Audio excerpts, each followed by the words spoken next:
The interesting thing out of all of this, which I mentioned earlier at the beginning, is the fact that she said all of that spiel about not taking accountability and taking accountability, and she didn't take any.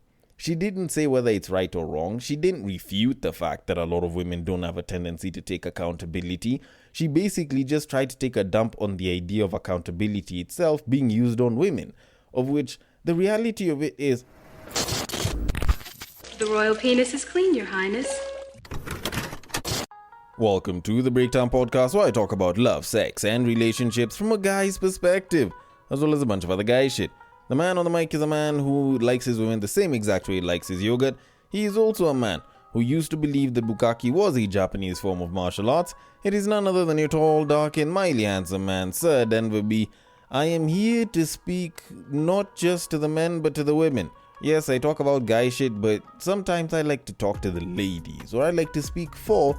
Okay, actually, no, I don't speak for the ladies. I just talk to the ladies. But all in all, this is an episode that I believe everyone would probably benefit from. And in as much as I have said that, like, it is for the ladies, like this one is very, very much almost like a cry from the guys. Just because sometimes y'all just don't listen. But, you know, I do intend on trying to remedy that in some way, shape, or form. I've got a bit of accountability talk coming up before I get to the main topic, which does involve listening, or at least lack thereof, of which, if you are listening, considering that we've gotten almost 2 minutes in, I hope you listen all the way till the end. And if you do like what you're listening to, if you don't like it, if you want to give feedback, or if you want to suggest an episode, then you can hit me up through the socials. The socials are usually in the description below. I hope you listen, I hope you follow, I hope you reach out.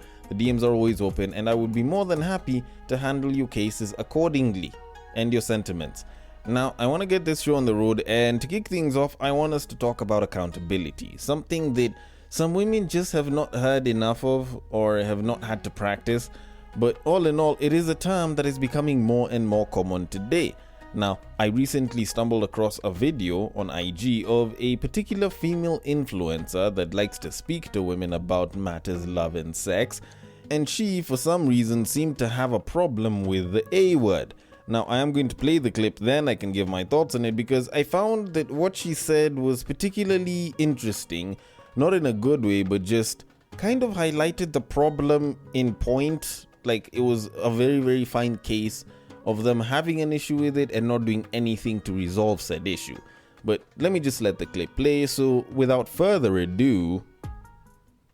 Don't you hate it when men learn a new buzzword? Because right now, it's accountability. You have men who use a finger under each word when they're reading, who won't let us rest with their new buzzword. No, women need to be held accountable. You lot can never ever take when you're wrong. First of all, why are you skipping therapy and jumping straight into therapy speech? Why? You females never want to be held accountable.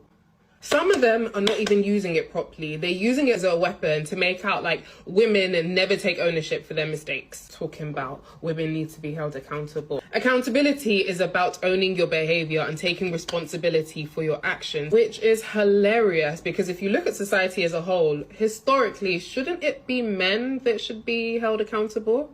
Oh. If you start talking to a guy and he starts banging on about accountability, it's a red flag. I don't even care if you clip this. I said what I said. No, you need to be held accountable. Are you my dad? So, you want to know the most interesting part about that entire clip where she was busy talking about accountability? At no point did she take any. Like, that shit is wild though. That shit is absolutely wild. You're busy complaining about accountability and describing what it is, but saying nothing in relation to how women should or don't take it. Just talking about how men are the ones that, you know, like to point the finger, yet, you know, as per society, blah, blah. Like, that shit is wild though. Although, before I can get into any of that, even though I can't agree with what exactly she said, I do at least need to try and give some level of objectivity to this entire thing, which means me acknowledging some of the things that she said, which are actually right. Now, yes, the term accountability and just the idea of accountability has been weaponized by a lot of men today who've used it as a buzzword. So essentially, yes, she does have a point. There are some men that have zero understanding on what accountability is. They say that women don't take accountability and they themselves do not take accountability, even when they are asked to take accountability. Like, they will basically Skype from issues they don't want to admit they're wrong, yada yada yada. So it is a problem. It is a buzzword of sorts. Okay, can I really call it a buzzword? I'd probably say it's a buzzword to people that didn't know about it, or just basically listen to a bunch of relationship talk and then now they're like, you know what? Yeah, accountability is the thing. So yeah, for them it's definitely something new and they're gonna be throwing it all around. And just because it's commonly said that women don't have a history of taking accountability, of which actually it's not that it's all women, I just think it's a lot of them. I wouldn't say most, I wouldn't say some, I wouldn't say few. I just think a lot of them don't have a history or just like taking accountability. Although that said, I digress for a bit.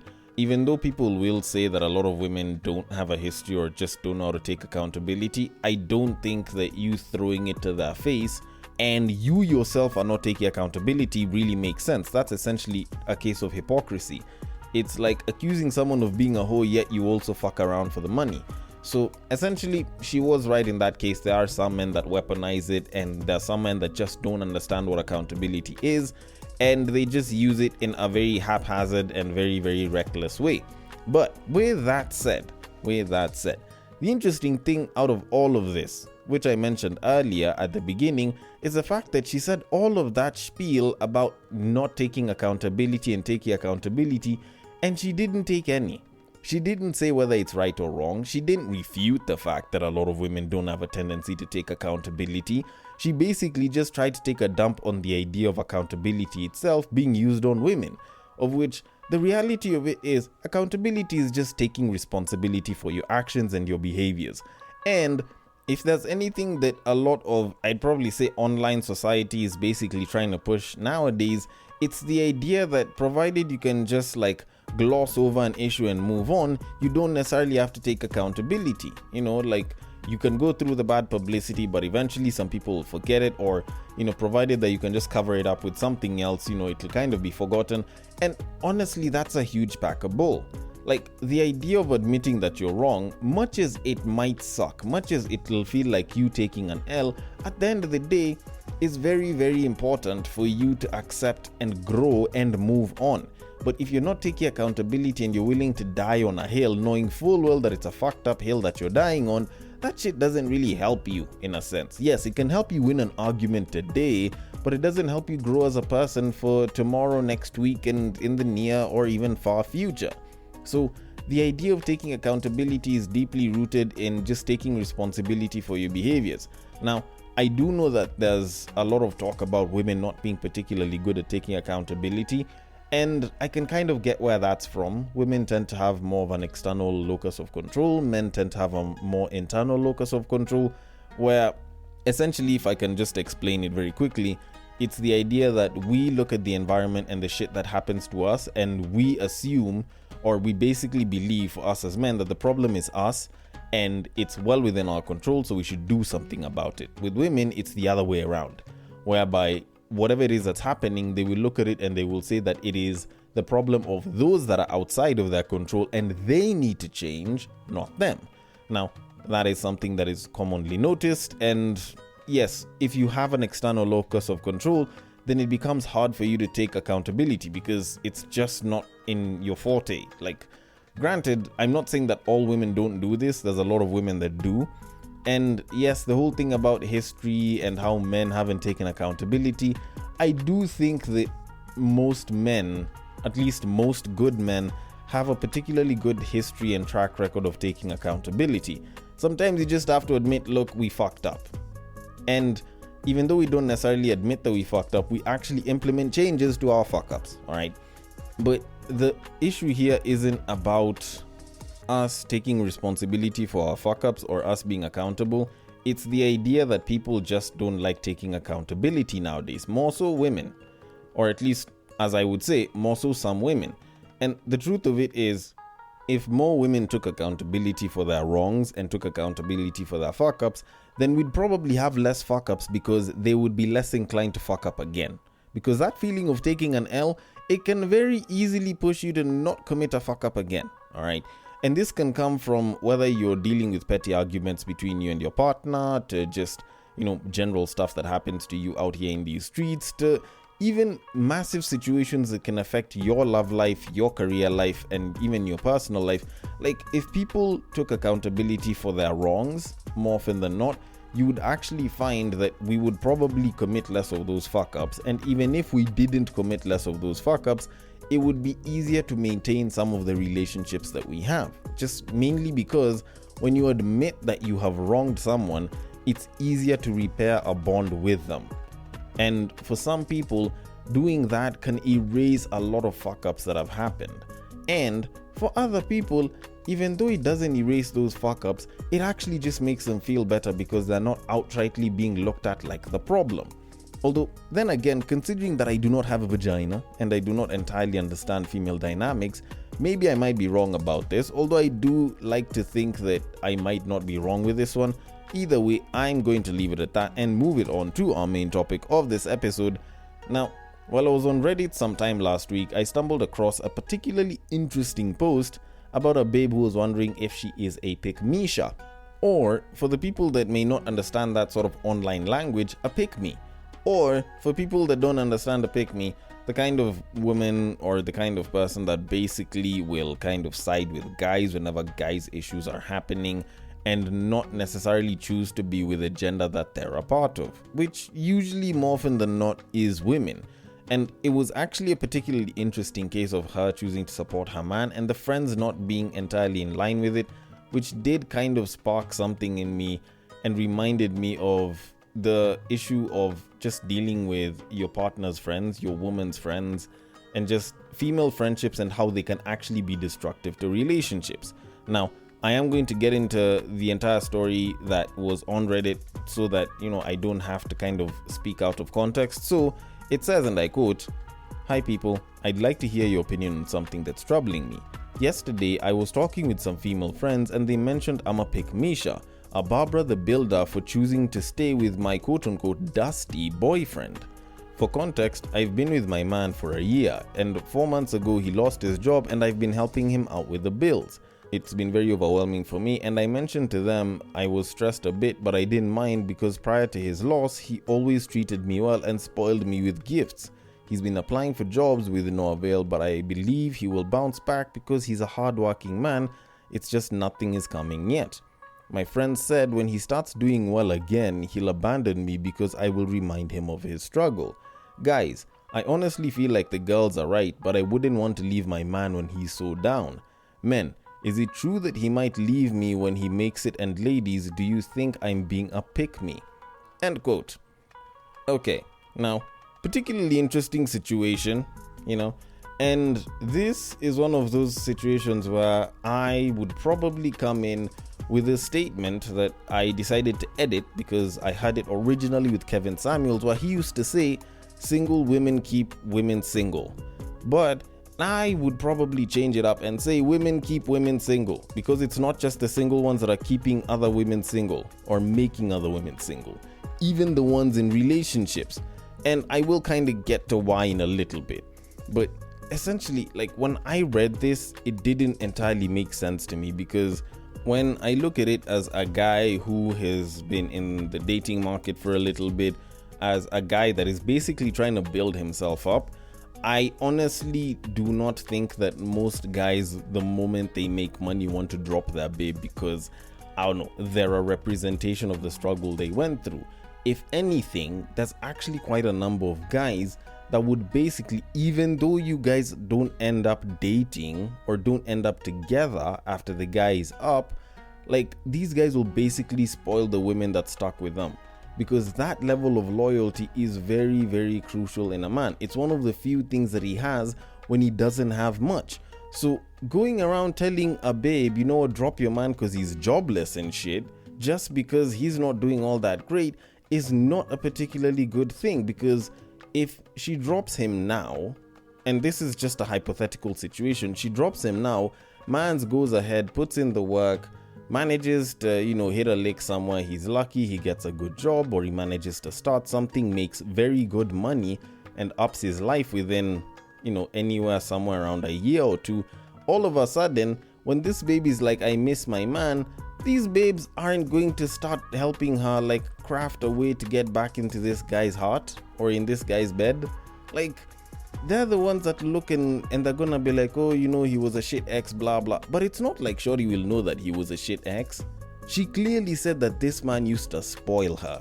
This man definitely chose to be with her, and he would do everything in his power to make sure that she was happy and she felt loved when he was doing well. So he's not doing well right now, so what? She's supposed to leave him? Like, that shit don't make sense to me. Like, what these guys have, minus the fact that this guy isn't doing all that great financially, so his ability to provide is a little bit hindered, is still a perfectly good relationship. They love each other, they care about each other, they're helping each other out, and they care for each other in more ways than one. So telling a babe who's in a good relationship like this to leave that relationship, knowing full well that the dating market is as fucked up as it is right now, let's be very honest, like, that shit is just, honestly, I feel like that shit is bad. Like, yes, maybe she's spending more money than she should. Maybe she's doing way more to support her partner than she feels that she should have been in the first place. But guess what? Situations like that happen. And it's not like he's asking to be supported and is doing nothing, and he's asking to be supported and it's going to be like that forever. Like, this guy is just trying to get back on his feet so that he can spoil his babe some more. So telling a babe to leave her dude that is just trying in a time where shit is really bad for him economically is honestly quite cold. And personally, I wouldn't like that.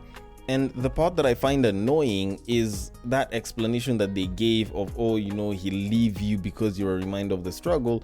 Like, as far as the earlier talk of buzzwords is concerned, this could very easily fall under buzzwords. This is the kind of shit that falls under regurgitated information on the internet. This whole thing of, oh, you're a representation of the struggle thing. Yes, there are some men that will feel that way, but that's not all men. Like, if such a thing was the case with every single man, then it would be almost common knowledge. The moment a man is down, drop him and move. But guess what? That's not always been the case. That's not always the case. There's a lot of men who've bounced back and they have spoiled, and I mean absolutely spoiled, their partner. I forgot the name of this comedian who recently had a divorce with a wife, and the guy spoke about how the ex-wife has access to the cards and like knows the pins to the ATM cards and everything. And when he was being asked why that's the case, the guy was like, yo, if she wants to grab anything, like, let her. For me, I don't have a problem with that because she stuck with me when things were really, really bad for me and I was struggling to come up. She stuck by me. We may not be together, but like that kind of treatment, that kind of love, that kind of loyalty, it can very easily be reciprocated tenfold when the guy is up. So like, that's another example of like, it's not like this guy is just dumping his babe to go and be with some other hot baddie the moment he's up. They may not be together, but this guy is like, anything she wants she can get. Like, that's definitely a sign that he recognized that loyalty. So that whole thing of the reminder of the struggle, while it can apply to some men, I don't think it applies for most. Such that even though he's up and you were there with him when he was struggling, even though you guys break up, this guy can probably continue to spoil you after the fact. Like, it's that important for guys to have that kind of loyalty with them, especially when they're down. So when I hear babes talking about leaving a dude when he's not doing all that great, and it's not like he's mistreating his babe, it's not like he's talking shit to his babe, the babe is just having a bit of financial difficulty here and there, or even a bunch, I really can't say I know the exact amount. Like, that seems like a hefty thing to do for something that may affect you for a bit of time, but not necessarily forever. And this is one of those cases where, considering that we don't know whether the friends are single or in relationships, I just flat out say that women keep other women single. And it is something that I have noticed. It's something that I've even experienced personally. And I can even remember when that happened, the friend was in a long-term relationship that had been doing it long for quite a while, but she was busy telling the babe that I was with at the time that she should dump me and she shouldn't pay attention to me and she should ignore me, because if she doesn't, she'll just end up being heartbroken very nearly in the future. And the entire time, like, well, granted, I was having a discussion with the babe and I was being told this later on, I can remember at that time, after I was told that, I can remember I chilled for a bit and we spoke about it, and at some point what I actually told her, and granted I might be wrong about this, but what I told her was, hey look, fine, yes, maybe we might have our issue now, but before you decide to take any advice that she's telling you, and I'm not saying that she's right or wrong, please remember that after she's said that to you and you choose to take whatever action that you choose to take, she will finish, she will go home, she will get into a warm bed where her man is right next to her. So she's gonna tell you whatever the hell she's telling you. Whatever you choose to do with that information or that advice is entirely up to you, but she's going back to her man. You decide to go and drop dude, and yet it's not like the issue is all that big. It's not like, y'all are having like a proper relationship ending situation or like a very big red flag, but you end up dropping dude, and then you're the one that will be coming home to get into a cold bed where you will be sleeping alone. So at the end of the day, like, that was something that I kind of had to hammer home, because I had noticed that she had started getting a bit of not so nice advice from her friends. And I'm not saying that I'm the most perfect guy or I'm great and they're all bad, but at the end of it, when I hear a bunch of friends telling someone to leave their partner and they're very, very adamant on like, no, you should leave him, I usually kind of feel irked in a way, because busy telling someone to leave someone that they're with, yes, maybe it might not seem like a good situation at that time, but it doesn't mean that it's going to be a bad situation forever. Sometimes it's a simple spat, sometimes it can be something huge, but you don't entirely understand the dynamic that those guys have. So jumping to that conclusion, I wouldn't really advise on it for anyone, which is why you will rarely ever hear me on this podcast saying I think you should leave him or I think you should leave her. Drop them, drop her. Like, in as much as I'm pro relationship, I can also understand that there's shit relationships, but you will rarely ever hear me saying, you know what, I think you should leave that person. Like, that's something that I would never want to tell someone to do, because sometimes there's good relationships that might be having a spat, and you guys having that issue might make the issue seem bigger than it actually is, but that's not really the case.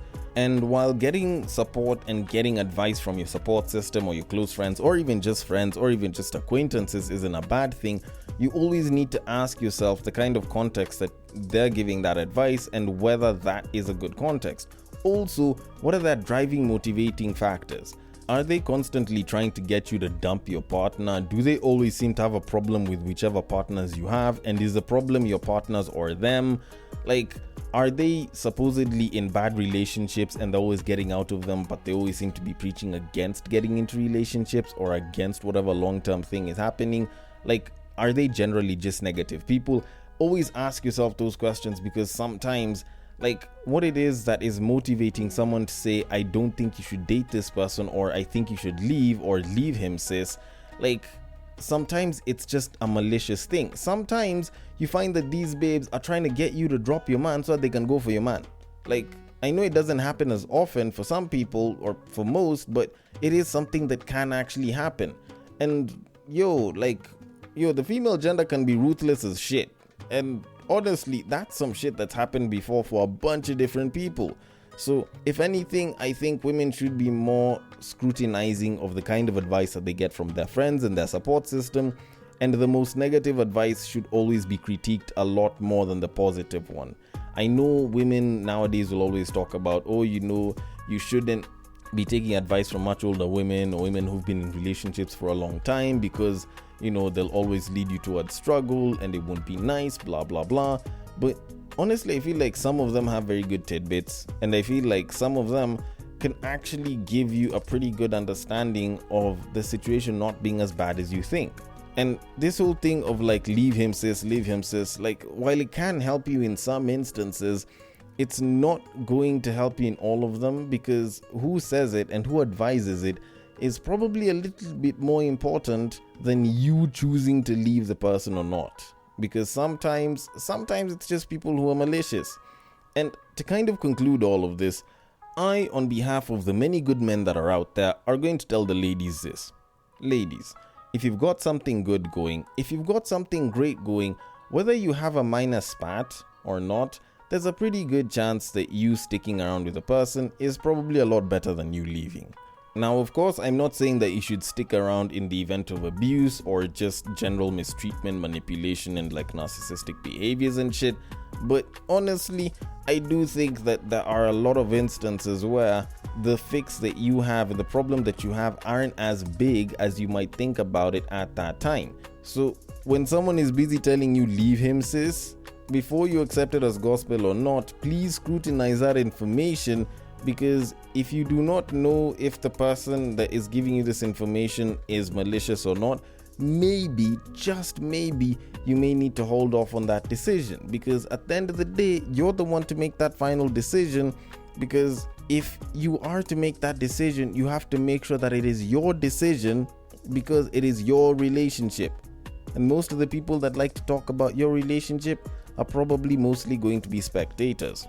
Although, then again, maybe I might be wrong about this, maybe I might not be. I just hope the homies are happy that I'm speaking for them on this one. But either way, I want your thoughts on it. The DMs are open. On IG, it is at the breaktime_podcast. On Facebook, it is at the breaktime podcast. On X, it is at Bagaka the D. And on Bluesky, it is at the breaktimepod.bsky.social. Thank you so much for listening all the way till the end, and I will catch you guys on the next break.